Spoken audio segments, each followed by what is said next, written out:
All right. Admit it. I'll say it at the same time that you say it.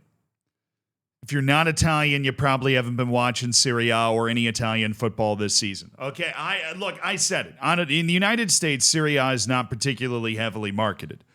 And unfortunately, that is still the case, even though Christian Pulisic is having the best years of his career there, and hopefully so far is a part of that sentence. But Christian Pulisic's balling out, Timmy Weah, Weston McKennie. There are good Americans that are playing very well in Serie A. But it's not promoted very heavily in the United States. And as a result, it was pointed out to me that I had not talked about it as much. Now, this channel is part me imparting sage-like wisdom and part me discovering the world of football, right? And so I will never pretend to be the expert on all leagues, even though obviously I am. I'm talking about the Mongolian Premier Division in my sleep, but maybe I've been a little too distracted with the Mongolian Premier Division if I haven't made a video about anything going on in Italy for months. And I've fortunately been provided an opportunity to delve into what's going on in Italy with the Italian Super Cup. Also, I'd like to say that's not true because I did talk about the Italian Super Cup being in Saudi Arabia. And that Super Cup decided to come to a close. It made the executive decision to wrap things up with a final game in Saudi Arabia that ended up being, I knew it had to have a cool name, the Derby della Madonnina.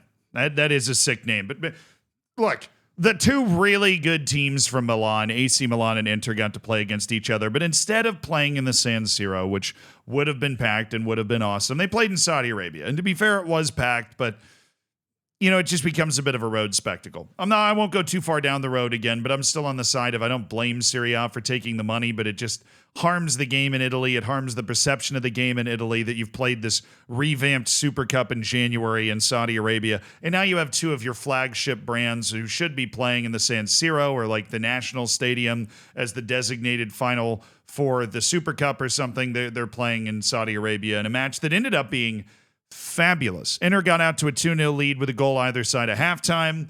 AC Milan able to pull it back. Teo Hernandez scored a goal. Christian Pulisic, of course, scored a very sharp-looking goal before using a brilliant pass to set up Rafa Leao, who then set up Tammy Abraham for the winning goal. And yes, if you're wondering if that's Chelsea through Leao to Chelsea in order to win the Italian Super Cup in Saudi Arabia, yes, Pulisic ending with Tammy Abraham is the move that ended up winning AC Milan this trophy. And the match itself was fabulous. If you got 20 minutes, watch the extended highlights of it. Because I know you like, again, we did this at the beginning. I know you probably didn't actually watch the match. Would have been a good idea because it was awesome. But the 20-minute extended highlights, that'll get you right. It's a very, very exciting time. Lots of twists and turns, lots of volatility, lots of drama, and lots of good teams. Because what the Premier League is now, Serie A was 20, 25 years ago. Lots of different teams that had the opportunity to win it. A couple of those teams just at each other's throats every year at the top of the league. But that volatility has now gotten a little extreme. Because after I was checking out all of this Italian Super Cup stuff, I decided to wander over to the Serie A table. And I don't know if you guys have been taking a look at this shit recently, but it is wild. AC Milan, who obviously, in my mind, especially with the way Pulisic's been playing, are a competitive team with the opportunity to maybe push for a top four. I knew they weren't having a particularly good season. They're in eighth place. Okay, they've got a couple matches in hand, maybe to make up on a Lazio or something, but they're behind a bologna sandwich right now. Bologna is ahead of AC Milan, who has won just 7 of 17 matches played. They fired their manager. They got a new one in. Conceição, the guy that was managing Porto for a long time. Well, guess what?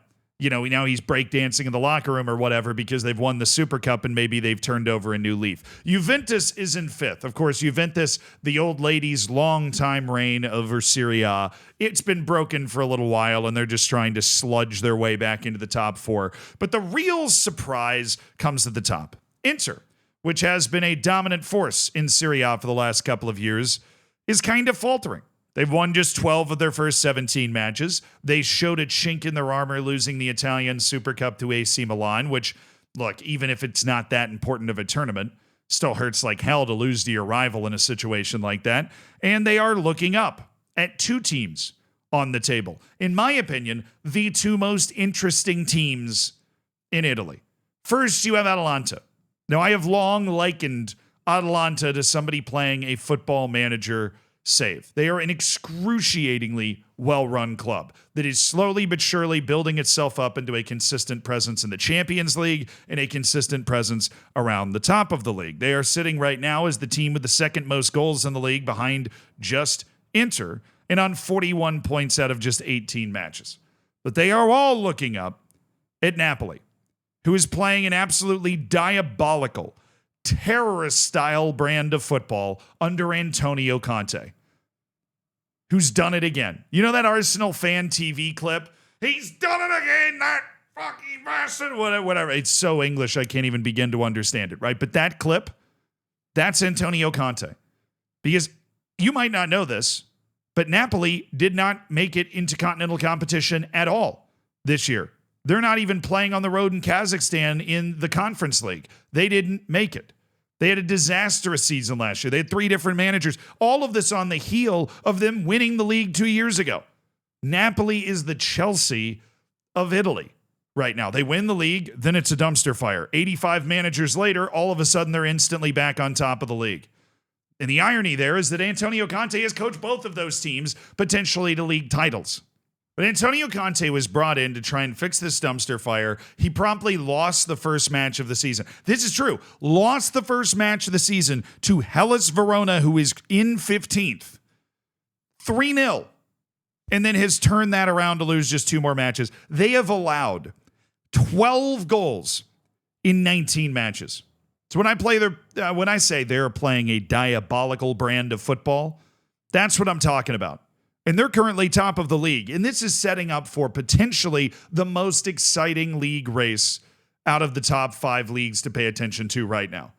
I know Serie A is not what it used to be, right? And the loss of Juventus as a dominant force in the league hurts. And the rise of Inter, and they just didn't quite have the same punching power as Juventus. Well, now they're faltering a little bit. Atalanta is always going to be the kind of Borussia Dortmund of Serie A. It feels like where maybe they're never going to be able to win the league title, or they're always going to be close, but they're always selling their best players to other teams, right? Napoli, being the Chelsea of it all, is just throwing a monkey wrench into everything by suddenly being good again. I don't care if it's the highest quality thing in the world. I'm going to pay attention to it.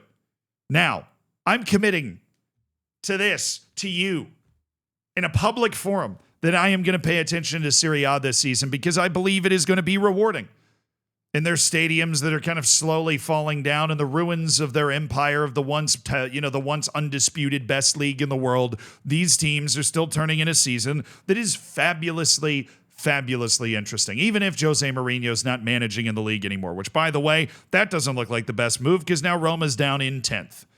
Firing Jose Mourinho is just usually a bad idea. Your team basically always gets worse. That's one of the constants of the entire world of football here.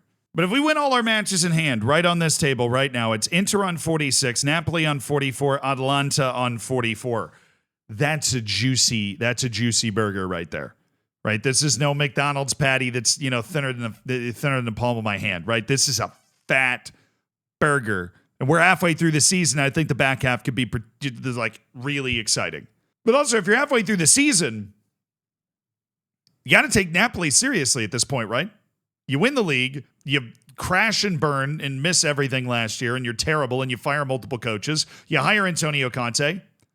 You're winning the league again.